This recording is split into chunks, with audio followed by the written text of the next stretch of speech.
tentang satu kasih Bapa surgawi. Dia sebagai Bapa kita yang sempurna. Dari ayat 11 sampai 32. Yesus berkata seterusnya, ada seorang yang mempunyai 2 orang anak lelaki. Anak bungsu berkata kepada bapaknya, "Ayah, berilah aku sekarang bagian harta yang akan menjadi pusakaku." Lalu bapak itu membagikan hartanya kepada kedua anaknya itu tanpa protes. Tidak lama kemudian, yang bungsu itu menjual hartanya dan merantau ke negeri yang jauh. Di situ dia memboroskan uangnya dengan hidup berfoya-foya. Setelah dia menghabiskan semua uangnya, suatu kebuluran yang teruk berlaku di negeri itu dan dia dalam keadaan serba kekurangan. Lalu dia pergi bekerja, mencari pekerjaan. Dia bekerja dengan seorang penduduk negeri itu dan disuruh menjaga babinya di ladangnya. Dia ingin mengisi perutnya dengan sekam kacang. Dalam bahasa Kayan, ulek. Katakan kepada kamu sebelah, ulek. Nah, saya pikir ini ulek lah kan, makanan babi. So, sekam kacang, ulek. Ulek parai. Bukan ulek parai itu beras, sekam. Tapi kalau bahasa Kayan, ulek parai. Kalau mau ulek parai. Nah, yang mana yang mau pilih, ulang parai ataupun ulang pagi. Sama maksudnya. Dia ingin mengisi perutnya dengan sekam kacang yang dimakan oleh babi, tetapi tidak ada seorang pun yang memberikan apa-apa kepadanya. Akhirnya dia sedar dan berkata, semua orang gaji bapakku dapat makan sehingga kenyang, tetapi aku ini hampir mati kelaparan. Dia menyadari diri. Aku hendak kembali kepada bapakku dan aku akan berkata kepadanya, Ayah, aku telah berbuat dosa kepada surga dan kepada ayah. Aku tidak layak disebut sebagai anak ayah. Jadikanlah aku ini sebagai salah seorang gaji ayah, employee. Dia pun kembali kepada bapaknya. Semasa dia masih jauh lagi, bapaknya nampak dia. Maksudnya bapaknya sedang menanti every day, looking forward, praying and forward for son, prodigal son to come back. Hatinya penuh dengan bebelas kasihan dan dia berlari menemuinya. Bapaknya yang berlari menemui anakku. Belum sampai rumah, bapaknya memeluk dan menciumnya, tanda sayang. Anak itu berkata kepada bapaknya, Ayah, aku telah berbuat dosa terhadap surga dan kepada ayah. Aku tidak layak disebut anak ayah. Bapak itu menyuruh hamba-hambanya, segera ambil pakaian yang terbaik dan pakaikanlah kepada anakku. Sarungkan sebentuk cincin pada jarinya dan pakaikan kasut pada kakinya. Pilihlah dan sembelihlah anak lembu yang tambun yang baik, pilihan terbaik. Dan marilah kita mengadakan jamuan dan bersukaria, karena anakku ini telah mati dan hidup kembali. Dia telah hilang dan ditemukan kembali. Lalu mereka mulai bersukaria. Pada masa itu anak sulung bekerja di ladang. Apabila dia pulang ke rumah, dia terdengar bunyi musik dan orang menari-nari. Dia memanggil seorang hamba lalu bertanya, apakah yang sedang berlaku ini? Hamba itu menjawab, adik tuan telah pulang dan bapak tuan telah menyembelih anak lembu yang tambun, karena adik tuan pulang dengan selamat. Anak sulung itu sangat marah sehingga dia tidak mau masuk ke dalam rumah. Ayahnya keluar lalu memujuk dia. Anak sulung itu berkata, tunggulah, bertahun-tahun aku bekerja untuk ayah. Aku tidak pernah melanggar perintah ayah. Tetapi ayah tidak pernah memberikan seekor anak kambing pun kepada aku, supaya aku dapat bersukaria dengan sahabat-sahabatku. Namun sekalinya anak ayah ini yang telah memboroskan harta ayah dengan perempuan-perempuan saudara, ayah menyembelih anak lembu yang tabun untuknya bagi dia terbalik treatment ayahnya ini. Bapa itu berkata kepadanya, "Anakku, engkau ini senantiasa bersama ayah dan segala milik ayah ialah milikmu. Kita patut bersukaria karena adikmu ini telah mati dan hidup kembali. Dia telah sesat dan ditemukan kembali." Ini cerita dalam Lukas 15 ini.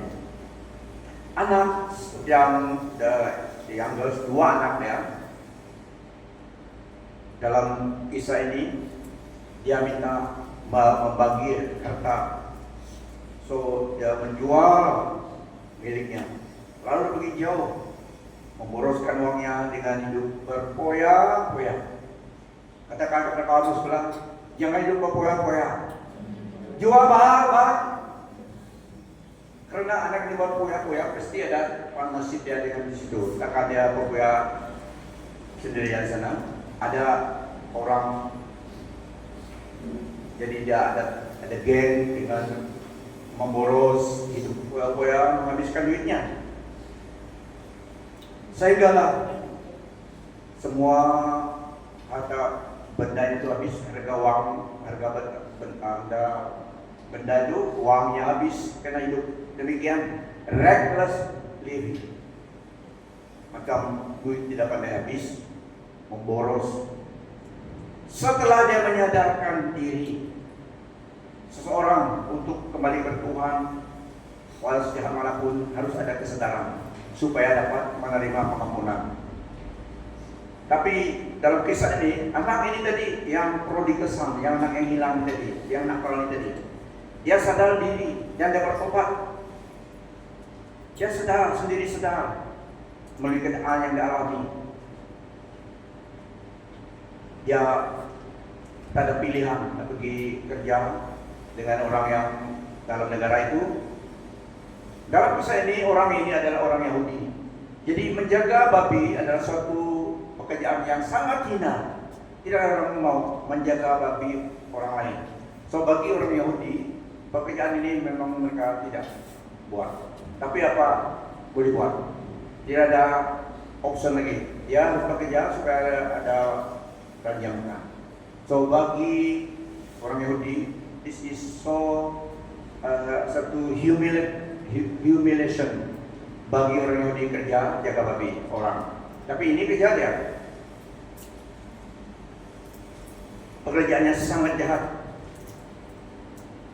Di dalam dia bekerja, ada lihat babi makan, dia pun lapar.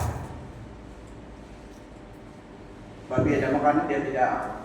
So dia menyadarkan diri, lalu dia pikir bagus saya pulang. Dia ingat di rumah orang gaji bapak dia.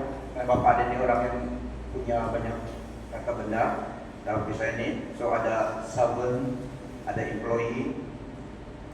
Mereka memiliki makanan yang cukup sampai suka dimakan. Pizza, burger, barbecue, 3 layer, semua ada. Oke, karena ini bapak banyak ternakannya. Lencok ada. Dia ingat semua itu. Ayah saya di rumah. Mereka yang bekerja suka dimakan sekenyang-kenyangnya. Aku di sini makanan babi makan pun sudah terasa enak. Dia nggak bunyi babi makan cucu-cucu kan? Dia pun wah lapar. Semakin lapar dia mendengar bunyi babi makan itu. Karena dia lapar. Tapi dalam beri dia makanan, baru dia sedar. Kadang-kadang keadaan dalam hidup kita ada depression ataupun ada keadaan yang demikian yang orang ini alami, destitution sangat you turn to the left, contact corner, as kata the wall. So dalam keadaan yang depression, dia sedar, baru dia sedar. Tuhan baik. Kadang-kadang untuk menyadarkan orang, dia izinkan perkara yang dapat menyadarkan orang itu. mungkin tidak sama dengan yang lain, tapi ada spesifik yang kena kasih Allah diizinkan cobaan ataupun trial, orang itu alami supaya menyadarkan dia, supaya dia pay attention. Seperti orang ini, keadaan yang lain tidak. Pada masa yang tepat Tuhan menyadarkan dia dengan kelaparan, dengan semua yang tidak ada sudah. Last resort kembali ke Tuhan. Ayah Samuel dalam kisah ini kembali pada ayahnya. Manusia terkadang gunakan Tuhan sebagai last resort, tapi tidak seharusnya demikian. Tapi dalam cerita ini orang ini menghadapi jalan buntu, yaitu tidak ada jalan lain lagi, nadai jalan. Memang kembali ke jalan pada Bapa. Okay. Tuhan menggunakan kena kasih Allah, Dia izinkan keadaan dalam hidup kita to make us pay attention. It's not to punish us, but to make us pay attention kepada Dia kembali. So, anak ini sadar. Dia ingat, orang gaji bapakku dapat makan hingga kenyang, tapi aku ini hampir mati kelaparan. Aku hendak kembali kepada bapakku dan aku akan berkata kepadanya, Ayah telah berbuat dosa terhadap surga dan kepada ayah. Ini dari dalam hatinya, his sincere hati, sungguh-sungguh kesadaran, yang sungguh-sungguh bertobat dan menyadarkan diri. Dia rela balik kepada Bapa. So, bagaimanapun seseorang itu, yang pentingnya harus dia sedar dan rela kembali kepada the right source, kepada Tuhan. 3 kali Petrus menyangka Tuhan Yesus. Dia sadar, dia kembali kepada Tuhan. Judas Iskariot, dia sadar, dia pergi pokok kayu, gantung diri. Itu bezanya. Bukan dia tidak sadar, tapi dia ambil opsi yang salah. Seorang ini menyadarkan dirinya, bagus balik kepada Bapakku. Tapi dia sudah melihat dirinya tidak layak sebagai anak Bapa lagi. Hidup saya seperti ini, bagaimana saya bukan saya anak Bapa lagi. So terkadang manusia, we feel that I not worthy of His grace, of His love. Keadaan orang, terkadang before kita back to God, kita rasakan kita layak di hadapan Tuhan. Tapi Tuhan Yesus telah datang melayakkan semua kita. We are acceptable for God as long as we go back to Him. So ini kisah anak ini. Padahal bapaknya senantiasa menunggu for the right moment, for the turnings of the heart of son to come back. Bapaknya tidak menyadarkan dia. Dia bagi dia harta itu, tidak protes. 50-50 bagi pada anak. Terkadang ada yang pikir, bagus lagi memerintah supaya nanti kita lebih dikasih Bapak. Tidak, jangan begitu pikir. Karena dibagi sama rata. Yang anak bungsu itu dia gunakan semua aset sudah habis. Tapi the eldest tadi karena dia tinggal di rumah Bapak masih in stock. Belum dia gunakan. Begitu udah kawin kan. Tapi yang anak bungsu sudah habis, sudah sama 50-50. Dia punya sudah habis dia pakai. Tapi menyesal juga. Soalnya jangan pikir bagian dia senang, tidak. Kalau kita lihat lahirnya, dia sudah untung menggunakan 50% bagian dan itu dihabiskan saja in the pleasure enjoyment of the world. Tidak, dia menyesal. Satisfaction hanya daripada Tuhan. So dia balik kepada bapaknya. Ini right option. So sejahat manapun seseorang itu, tidak pernah ada manusia yang sempurna. We all need Jesus. We all need forgiveness. We all need His grace. Tapi tersedia menggunakan anugerah bagi kita. Karena Yesus bukan karena kita. Acceptable before God because of Jesus Christ. So anak ini balik. Padahal Bapak selalu menanti. So ini gambaran Allah sebagai Bapak kita dalam Yesus menanti Seseorang yang datang kepada dia menerima pengorbanan, menerima kasihnya, pengampunannya, menerima keselamatan daripada dia. Itulah firman Tuhan juga berkata, seorang bertobat, malaikat di surga berpesta. Itu harga jiwa, satu jiwa saja. So, Bapak ini sedang menanti kepulangan anaknya. Kita juga ingat domba yang hilang itu 99 ditinggalkan, hanya mencari seekor yang hilang itu. So that's why God love us. Yang meninggalkan 99 yang selamat itu, dia menggunakan waktu masanya mencari domba yang nakal yang hilang itu. Mungkin yang hilang itu bukan nakal tapi dia hilang. Ya. Domba harus ada yang memimpin. So apabila berjumpa dengan yang hilang itu, ya sangat senang. Dia senang lagi menjumpai yang ini, yang hilang satu, yang hilang ini daripada 99 yang tidak hilang. Kenapa? Ya, itu kasihnya kepada semua, bukannya yang satu ini beruntung, tidak. Ini dia beruntung karena kasih Bapak kepada dia. Domba yang hilang itu, gambaran portrays the love of God for us, dalam Yesus. Dia tidak mau satu orang pun hilang, tapi manusia memiliki pilihan yang bebas.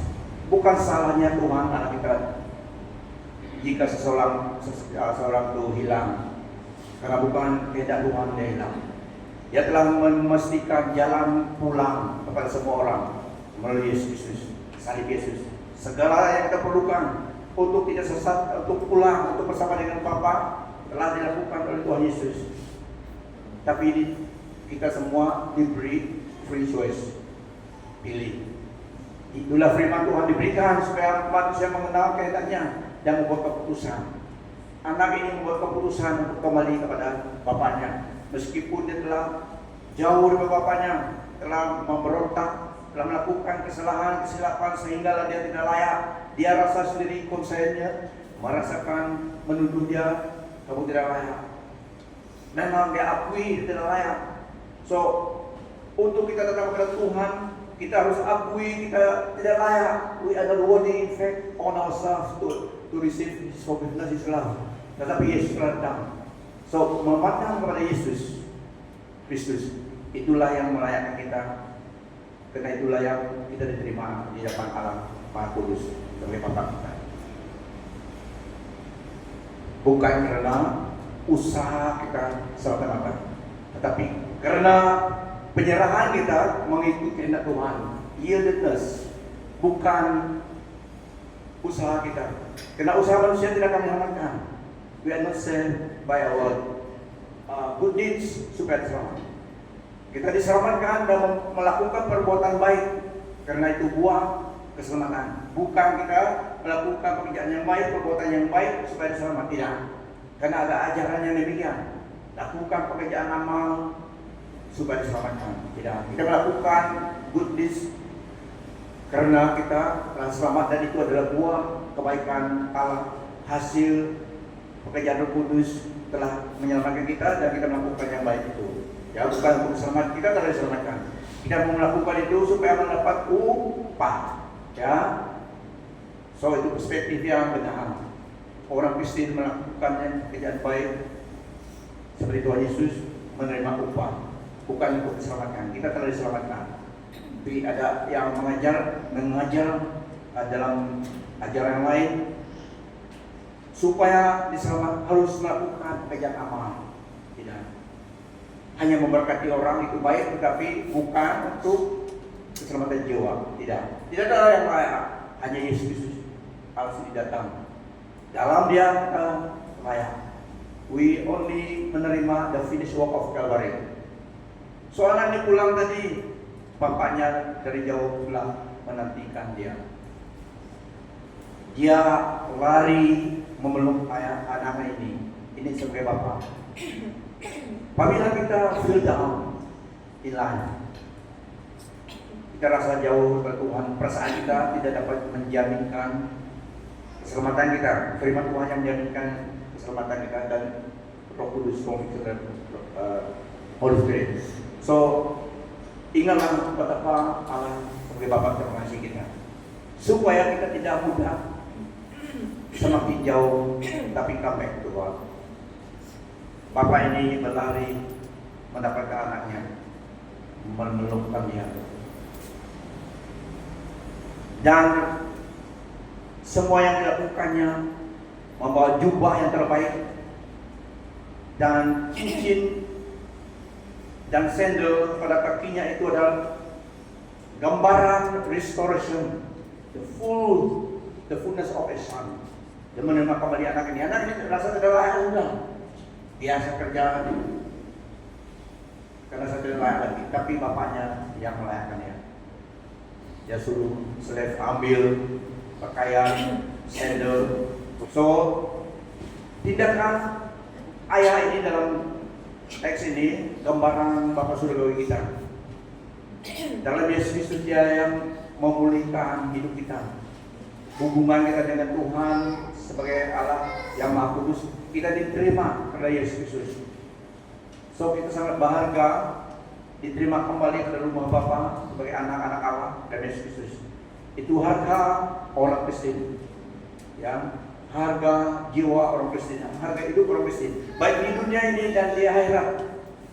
Hidup tubuh kita, jasmani kita, dan hidup jiwa kita sangat berharga dengan Tuhan, mahal.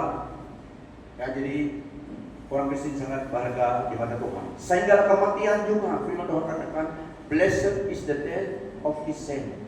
Diberkatilah kematian umatnya yang mati dalam Tuhan. Karena itu istirahat. Dan momen kita tidak ada di sini, kita terus dalam eternity. So sangat berharga hidup orang Kristen. That's why kita harus ingat kita telah ditebus oleh harga yang mahal, darah Yesus. So Bapak ini kembali menyadarkan anaknya ini, restoration, a lavish celebration is held with the fatted calf to mark his return. Kalau kita babi, ya, ambil babi yang orang sedang itu, jangan ambil yang terlalu gemuk. Mereka pilih yang bagus. Ya, ini ambil yang ada isi, ada gemuk sedikit lah, tidak boleh terlalu gemuk, tidak boleh terlalu berisi saja, harus ada supaya nanti terlihat senang. Wow. So yang terbaik kita firman Tuhan, celebration to mark his return.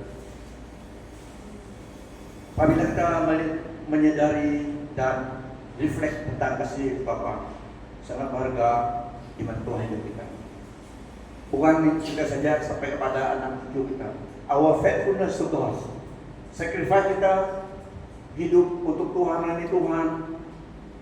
Mungkin dalam hidup kita tidak menerima semua berkat kebaikan yang Tuhan curahkan, tetapi akan disalurkan kepada anak cucu kita. So tidak rugi. Mungkin dalam hidup kita struggle, kita banyak korban dari Tuhan, sehinggalah kita usaha buat kebun supaya menyelarakan cukup gaji, ya sebagai Tuhan bersuka buat kebun karena sidang itu tidak mendapat bayar selarinya, lalu dulu lah. So tidak salah apapun yang dilakukan, yang penting halal.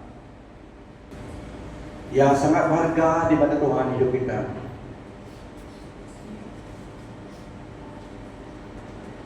Just imagine betapa besar kasih Bapa kepada kita. He never give up on us.